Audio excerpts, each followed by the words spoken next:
Well, why am I making this story when everybody already knows it? God makes rain, flood happens, and then man makes a boat, 40 days, 40 nights. Humanity wronged, and now it is made right. I don't know why I made that rhyme, but who cares? Anyway, I'm making this video because of the fact that some stories are just made to be retold, and it's good to not forget big parts of our culture. Alright, let's get on with it. Noah was a man, and he was really cool and basically perfect. He was walking alongside God one day. He had 3 children, Shem, Ham, and Japheth. God didn't like how Earth was filled with violence everywhere he looked and corrupt.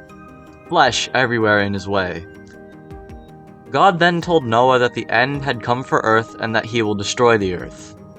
Make an ark of gopher wood. Make rooms in it, and pitch it on the inside and outside of it. The measurements of the ark would be 300 cubits by 50 cubits by 30 cubits. He would have to make a window to the ark in a cubit form above. He needed to put a door on the side with a first, second, and third story. Then see how the floods come in and destroy all living things where the breath of life below heaven would be destroyed. But his deal with Noah was that Noah, his sons, his wife, and his sons' wives could all go on the boat during the flood. The only requirement for this is that 2 of every living thing would have to be put on the boat during the flood. 1 male and 1 female. The cattle, fowls, and smaller animals. He also had to take all of the food that needed to be eaten there. After an infinite amount of side quests Noah had to go through, Noah was finally done, but God had a few more things to add to the list. He was able to go in the ark with one condition. He had to put both clean and unclean animals on board. The clean were the ones the Israelites would be able to eat, and the unclean were the ones they couldn't eat. They all had to be in 7 pairs. This condition was for the beasts, birds, and bugs. In 7 days, God would wipe everything off the face of the earth in a flood lasting 40 days and 40 nights. Noah did all of this being 600 years old by the time the flood came. He, his family, and their wives all went on the ark. Everyone went in, the clean beasts, the not clean beasts, the fowls, and everything that creeped upon the earth. They all went in pairs of 2, and after 7 days passed, the floods were upon earth. The 600th year of Noah's life, the 2nd month, and 17th day of that month. All the floods opened up, and the gates of heaven were open. Everybody in his family, and all the pairs of beasts, fowls, and creeping things were safe. They were all in as God had told them, and he shut them in. The flood was now 40 days upon earth, and the waters increased, bringing the ark above the earth. Then the waters got into their second boss phase and rose up on the high hills with anything below the mountains and heavens covered. The flood then rose 15 cubits and covered even the mountains. All the flesh that moved on earth was now dead. The beasts, the fowls, the cattle, the things that creeped on earth, and especially man. All that breathed the breath of life from dry land was dead. Only Noah and the inhabitants of the ark remained. The water stood there still over the earth for 150 days. However, God remembered Noah and all in the ark, and made a wind pass over it, making the water go back down. The fountains of heaven stopped and the rain was restrained.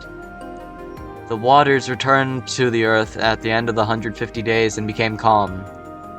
The ark rested in the 7th month on the 17th day of that month on the mountains of Ararat.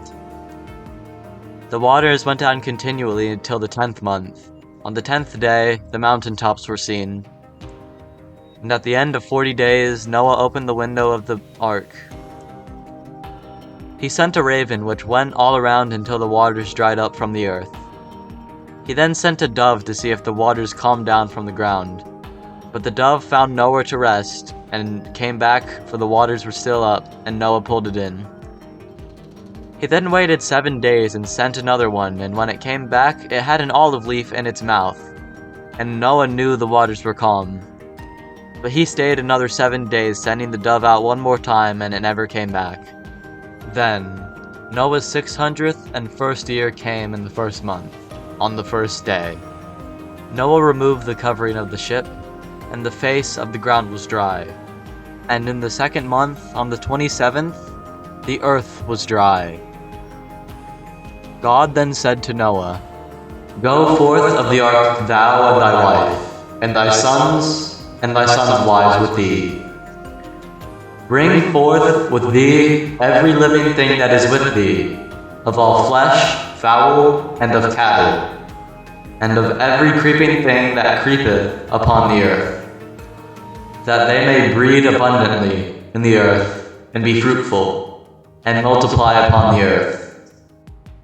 And Noah went with his wife, his sons and their wives. Every beast, fowl, and cattle, and creeping thing came forth out of the ark.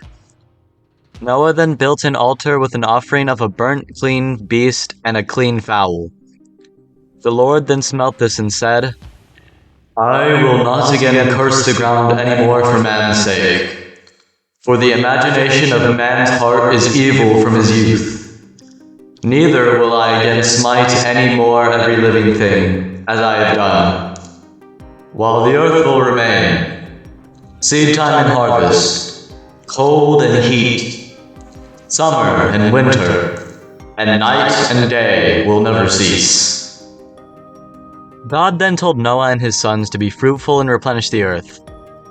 He told them that all the beasts in the land, the fowls in the air, and anything on earth or in the sea would fear them and be delivered to them. Everything that moved that is alive shall be meat for him. Just as God gave man the green plants, he now had everything. But the blood was what they could not eat. And if a human being were to be killed, then the thing, whether it be beast or man, were to be met with their reckoning.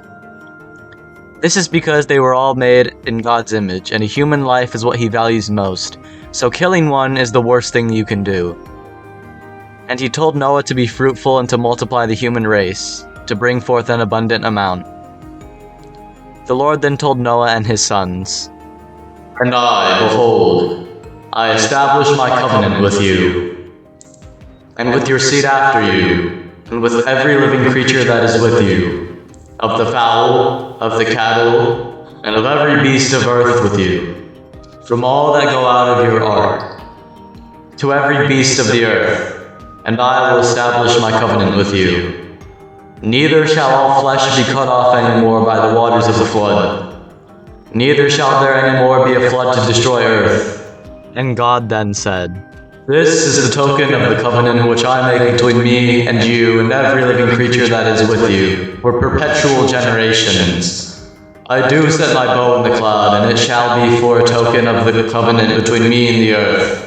And it shall come to pass, when I bring a cloud over the earth, that the bow shall be seen in the cloud, and I will remember my covenant, which is between me and you and every living creature of all flesh. And the waters shall no more become a flood to destroy all flesh, and the bow shall be in the cloud, and I will look upon it, that I may remember the everlasting covenant between God and every living creature of all flesh that is upon the earth." God then finally said to Noah, "This is the token of the covenant, which I have established between me and all flesh that is upon the earth." And that's why we have rainbows. Just like that, the story is over, and I know Noah's story goes farther than this, but this is about his ark, and its story ends here. And so will this one. So everybody, this is goodbye for now. See you in the next episode!